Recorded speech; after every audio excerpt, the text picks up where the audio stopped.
Isang makulimlim na araw na naman nga dito sa Royal Garden. Nakikita niyo ba yung malaking puno ng chili red na yan? Ang laki, di ba? I-deliver natin ngayon yan sa kabilang barangay lang.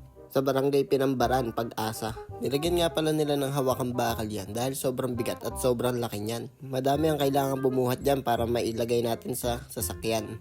Eto, tignan niyo kung gaano siya kalaki. Sobrang laki, di ba? Parang puno na siya ng mangga sa sobrang laki niya.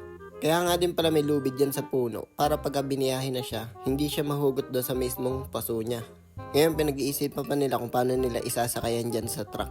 Ilalagay nga pala nila yung bakal na malaki na yan dyan sa likod ng truck. Dahil dyan nila papadulasin mamaya yan para mas madaling buhatin paakyat.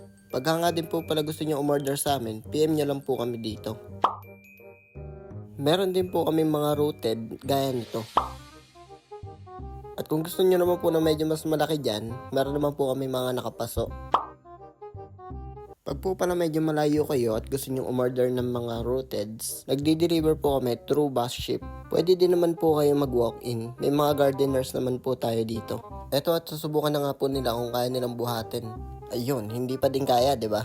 Ang gagawin nga po pala nila dyan ay ihihiga nila sa truck dahil sasayad po yan palabas. Madami din po kasing puno dito sa amin habang palabas sa kanto. At pagdating naman sa mga sementong lugar, sasayad naman po sa kuryente. Kaya ang gagawin nila dyan ay ihihiga nila sa truck. Tapos lalagyan po nila ng takip yung paso para yung mga lupa ay hindi magsiliparan. Tignan nyo po kung gaano kaganda dito sa labas ng garden. Mahangin, maganda ang view at nakaka-relax tignan ang mga halaman natin. Balik nga pala tayo dito. Tinanggal nila yung bakal para sa paso na lang sila hahawak. Kaya naman daw nila pa konti-konti lang. Ayan, tignan nyo. Papadulasin lang nila dyan yan sa bakal na nilagay nila. Pakinggan nyo kung paano sila mag-uusap-usap.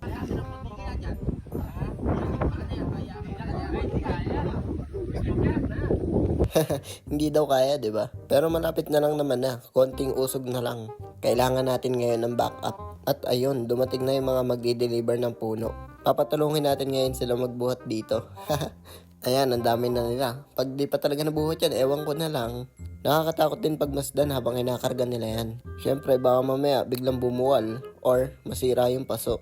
Yan nga pala ang pinakamalaking halaman dito sa amin. At ngayon naman ay magpapaalam na tayo sa kanya dahil may bago na mag-aalaga sa kanya ngayon. Dito ay dinadasog nila yung patungan para medyo magpantay yung pagbubuhatan nila. Dahil matarik din yan. Dami din nagbubuhat sa patungan di ba? Bigat din kasi Ayan, konting-konti na lang, may aangat na nila. Kaya nga din pala may tali sa puno, yung hawak ng dalawa sa taas ng truck. Para hindi ma-out of balance yung puno habang sinasakay sa taas. Kasi pag wala yan, pag na-out of balance yan, tatauban naman sila ngayon ng sinasakay nila. At ayun, naisakay na nga nila. Konting asog na lang. Ilalagay nila ngayon yan sa dulo dahil patalikod ang gagawin nilang paghiga.